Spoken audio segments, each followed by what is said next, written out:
বাহারি আর হালামলের নকশায় তৈরি সব আসবাব নিয়ে চতুর্থবারের মতো আয়োজন করা হলো এই মেলার।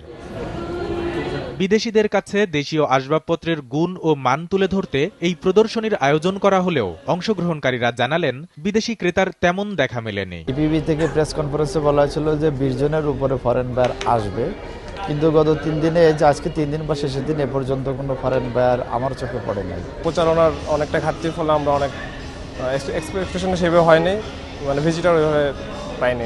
মেলায় যেমন ছিল না প্রত্যাশিত বিদেশি ক্রেতা, তেমনি কমতি ছিল দেশি ক্রেতাদেরও। তবে যারা এসেছেন আসবাবপত্রের গুণগত মান আর বাহারি ডিজাইন তাদের মন কাড়লেও দাম নিয়েছিল কিছুটা অসন্তুষ্টি। যদি দেখি প্রাইস এবং পছন্দ মিলে তাহলে নিব।